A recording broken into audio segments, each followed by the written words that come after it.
Thanks for joining.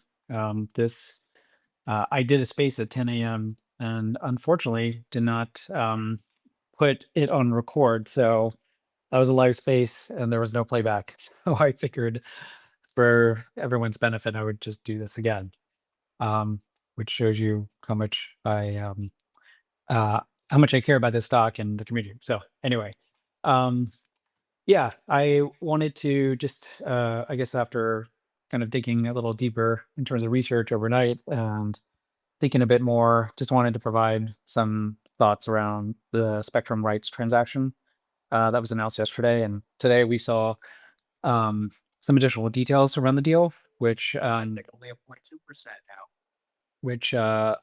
let's see, was released in an 8K. I'll just go through the economic terms really quick, which our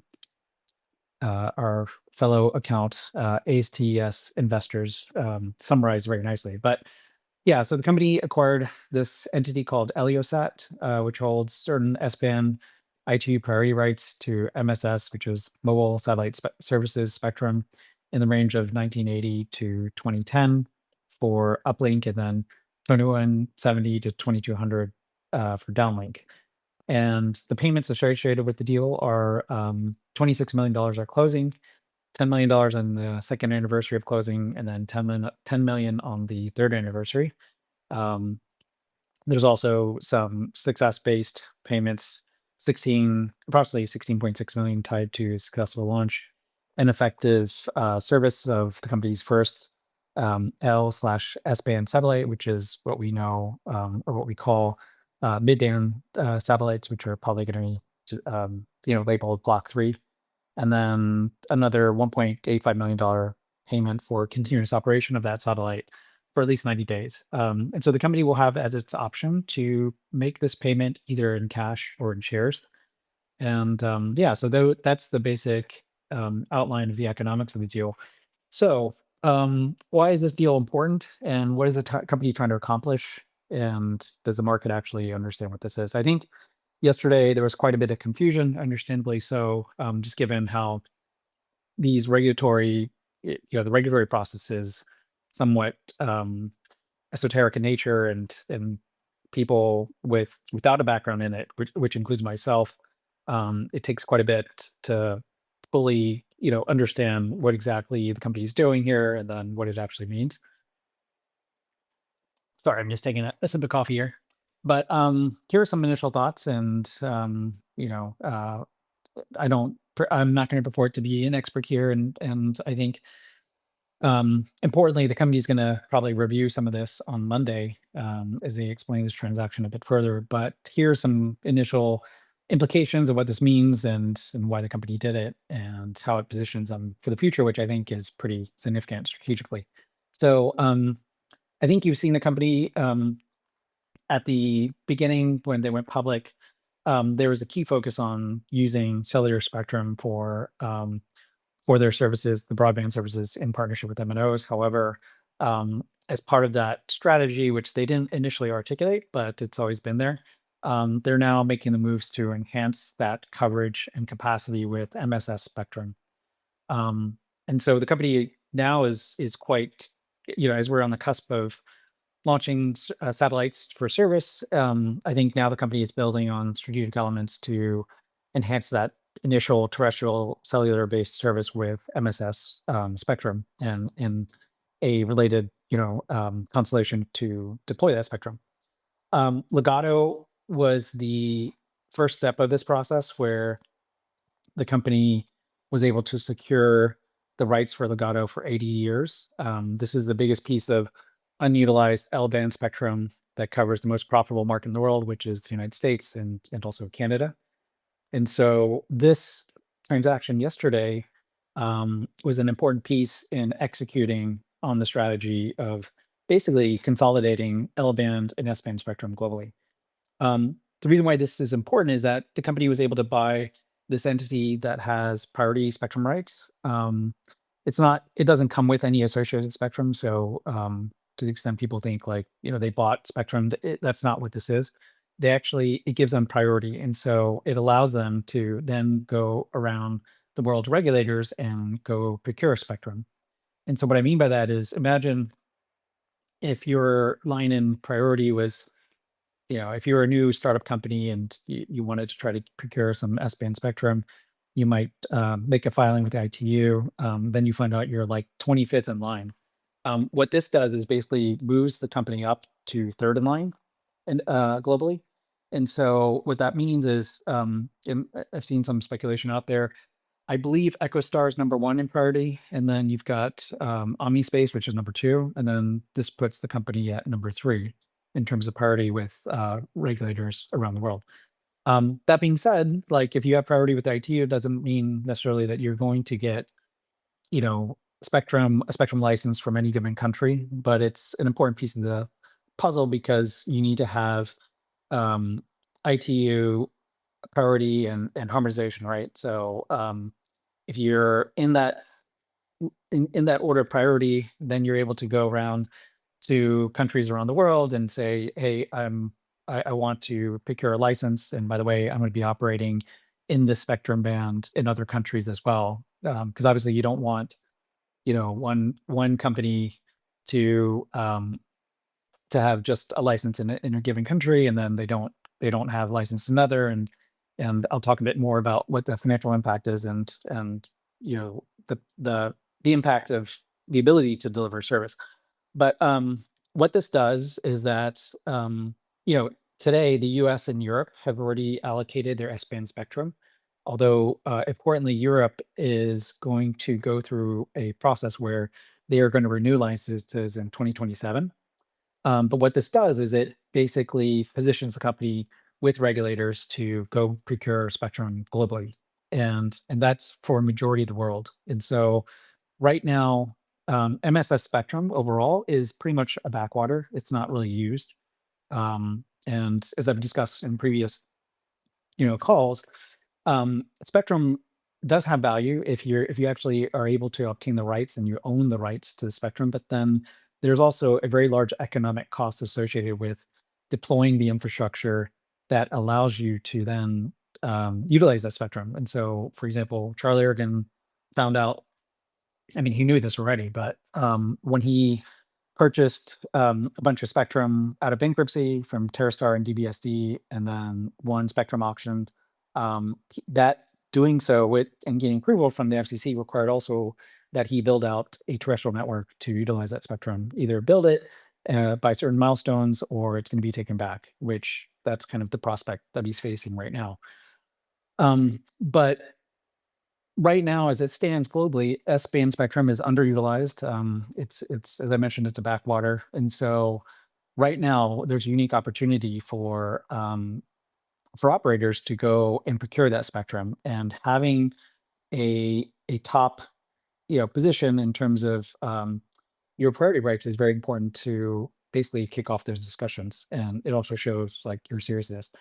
Um, so this deal allows them to move up the line in terms of filing priority. And so if you can imagine, what's great about this situation is that as the company goes around the world and procures licenses country by country, they are able to do so with a much more attractive package versus some of these legacy players who candidly have been squatting on the spectrum. So um, for example, OmniSpace has been, touting a business plan and a paper constellation, but they haven't really done anything about it. They're number two in priority. EchoStar has, satellites and some limited service, but obviously they're under pretty heavy financial duress with their satellite pay TV business and the mobile phone business, basically a melting ice cube, and $29.5 billion of debt, some level of free cash outside of what 5 billion, which is some of that's restricted. But those two legacy operators, quite candidly, either from a financial perspective or business model perspective, it's going to be really tough for them to get SPAS licenses and then actually execute on delivering service to customers. Um, what this priority does for us is that it makes the discussion easier with regulators, and then what we will bring to bear is the fact that AST Space Mobile has a financial wherewithal. It's a what's now, although I guess today the market's down, so or the stock's down, so it's not quite $18 billion, but $18 billion market cap, $1.5 billion of cash in the bank. Most importantly, an actual commitment to build a mid-band constellation. And so through the Legato transaction, there will be another shell that's focused on 1.5 gigahertz to 2. Call it, I'm guessing 2.4 at the upper end. Catsy will know better. But real constellation that's going up, and then partnerships, and this is really important. The ability to go to local regulators and say, we would like an S-band license to operate in your country. We're doing that in partnership with an MNO who has pre-existing relationships with the regulators. That MNO also has an existing customer base, an existing service, and we're basically going to be utilizing the MNO to resell this. Not only are we doing supplemental coverage through their terrestrial spectrum, but then we're going to offer additional capacity in this S-band spectrum in this new constellation. And so if you're a regulator, you're going to look at that proposal very favorably, because I think that relative to, again, the two players ahead of you, Omnispace, who doesn't really, I think they have one or two test satellites in space, and then there's nothing, there's been fits and starts of what they might actually do. But for all intents and purposes, there's nothing there. And then EchoStar, who, as I mentioned before, is under financial duress. For example, in the US, the FCC has Chairman Brendan Carr has come down on the company and said, if you guys don't truly deploy and get the service up and running, I'm going to seize your AWS-4 and AWS-3 spectrum. Which, as we saw in response to that, Charlie Ergen announced a deal with MDA Space to put up a direct-to-device constellation using Aurora satellites, which is going to cost something worth of $5 billion, which the company, doesn't have. I think there's some speculation that maybe a deep-pocketed financial player might help them out in doing so. But as I've discussed before, Ergen's a notoriously difficult character, personality to hammer out a deal with, and so I'm not really sure anyone in the industry trusts him for that. But I think for EchoStar, like that deal with MDA Space was strategic. It's a gambit to buy more time with the FCC, but also they're going to need something to, something material that they're going to have to put some money into ahead of 2027, which is when the EU decides whether or not to renew their S-band license or to basically give it to somebody else. And I'll talk a little more about that shortly. But yeah, I think for AST Space Mobile, they're going to be able to go to regulators market by market and provide a very compelling reason in partnership with an MNO why they should get an S-band license. And by doing so, they'll be able to provide broadband service, which is going to end up being a significant public good for citizens of that country.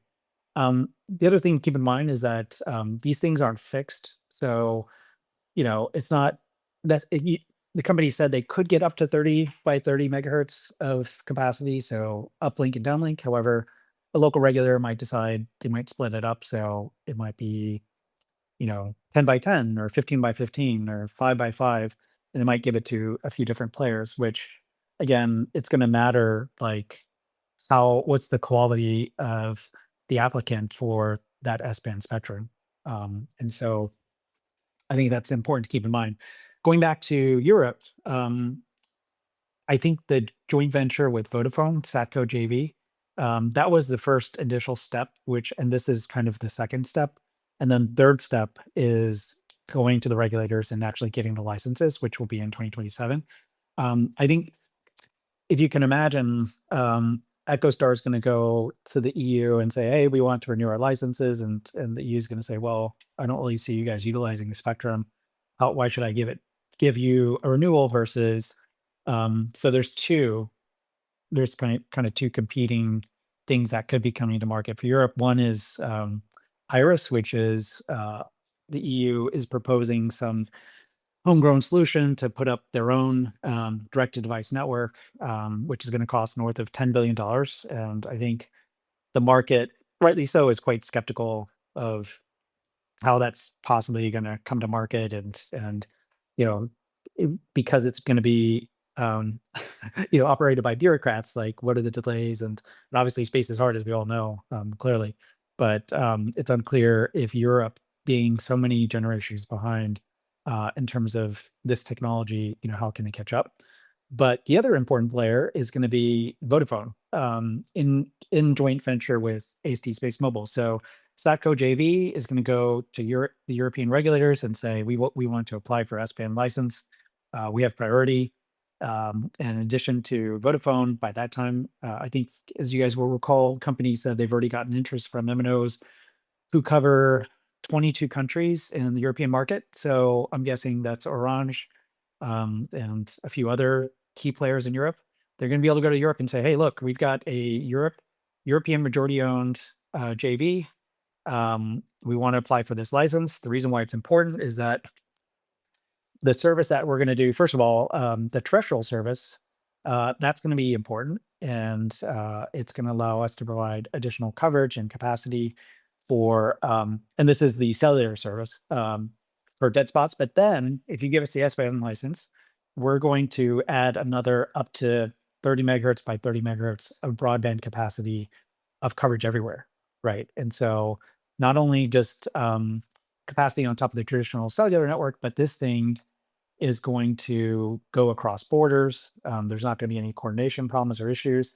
And then we are going to create the first um, European version of FirstNet first responder network that's going to be pan-European, and that's huge, right? It's not just about disasters and a backup to the terrestrial network, but it's also from a military perspective, right? So if you think about how much Europe is looking to spend on defense in light of what's happening in Ukraine, they need a European solution for communications network that is resilient. And by the way, like, the solution that AST is bringing to bear is going to be not only a terrestrial cellular solution where you're using, the typical cellular frequencies, and that will be one constellation.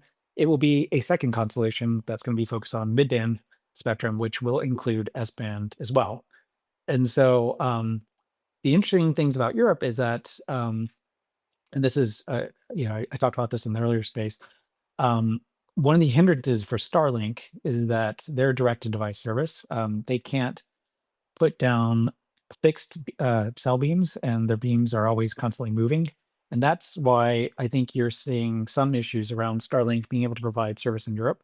Because if you look at Europe geographically, there are a lot of these small countries that have very close borders. And so you actually need satellites that can beam down very precise fixed cells in order to avoid interference. Because if you can imagine, um, carriers from different countries have different spectrum, and you've got to coordinate all that. And so there's potential, very significant potential for interference issues. However, on the flip side, for AST, on the cellular spectrum side, because of the way that the solution is architected, we're able to beam down fixed cells that are very accurate, that don't cross borders, and are not prone to interference issues, given how accurate the beams are, and of course the power levels.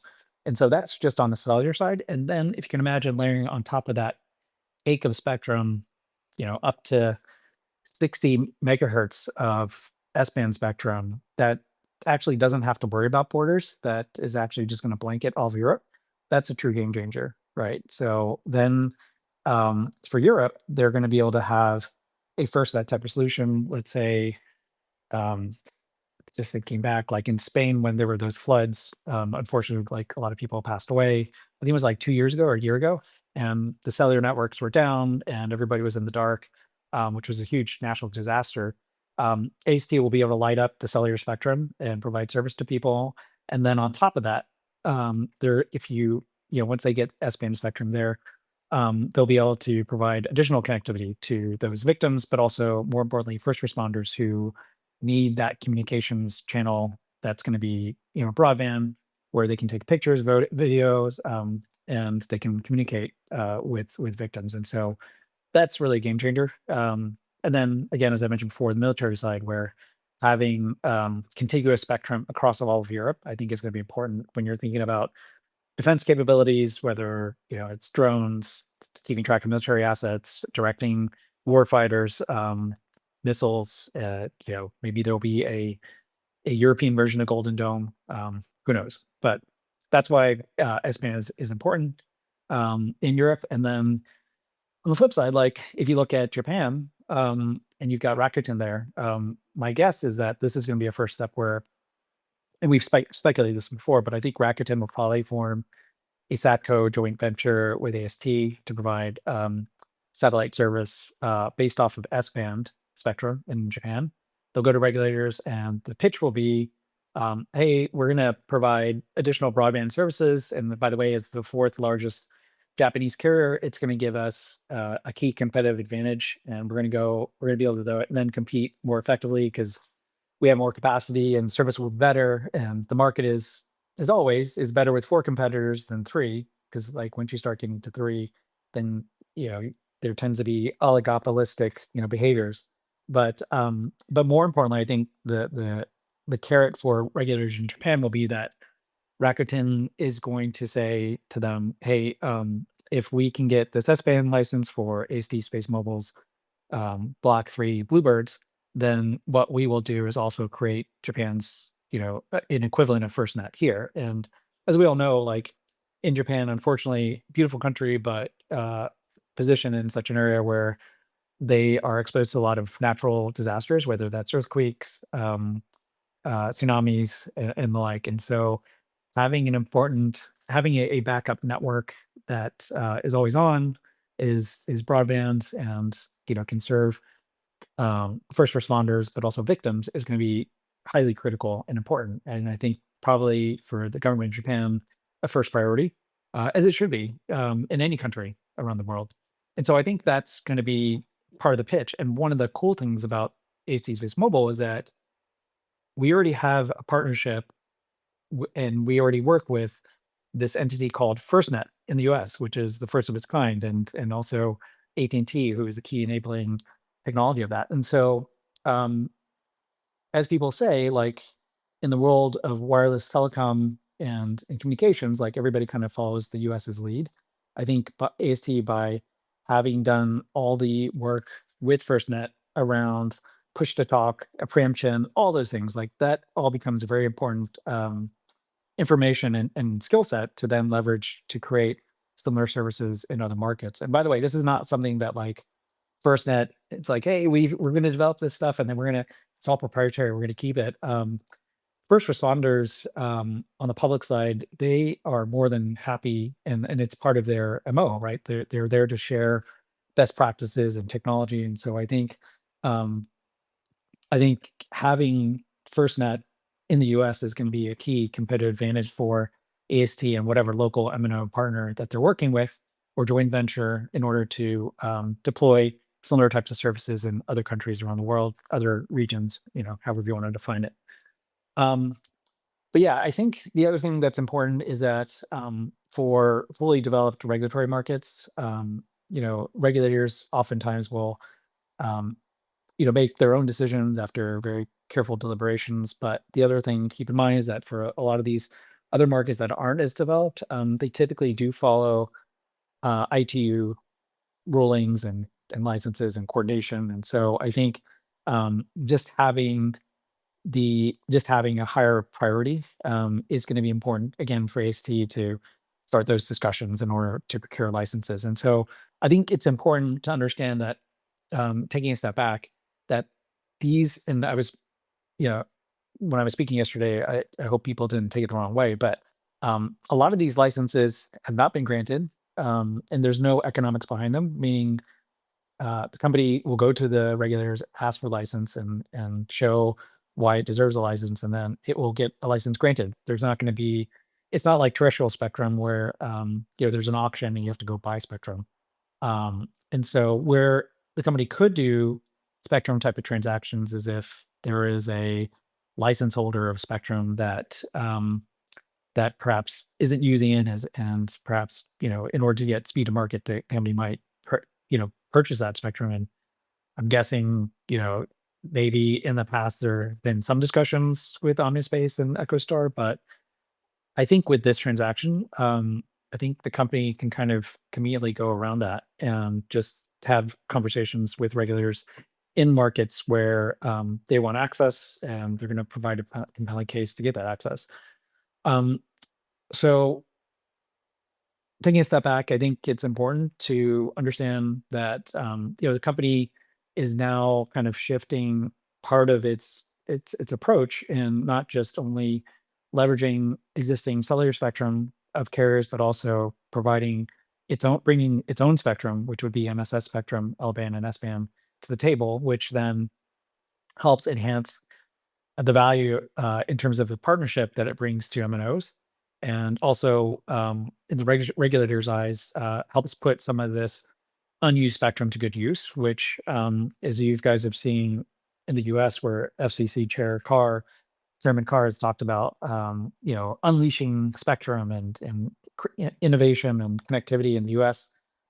That's his MO, and I think that's the MO of regulators worldwide. Where if you're a company that's been squatting on Spectrum and, haven't really used it, I think I'd be scared or concerned, as regulators kind of make this shift, and you've got this new entrant that has technology that is going to bring, that technology to bear to light up Spectrum in partnership with MNOs that's gonna benefit the public. So anyway, that's kind of my views on strategic implications. I know there's been some people who have asked, why do I think the stock price is down? Um, if you look at the space sector overall, yeah, today is a pretty big pullback day. It seems to be risk off in a number of different sectors, particularly in space. Obviously, there's been a few companies that have announced results that have not been stellar.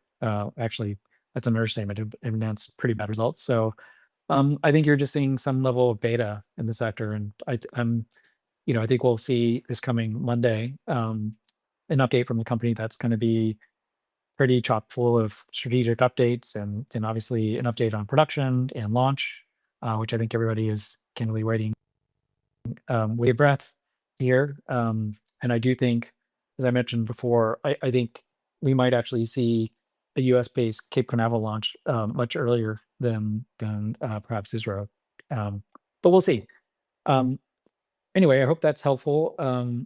I will let this run for a bit, but if folks have any questions, maybe I'll answer any responses. But that's it. So yeah, we'll catch up again soon.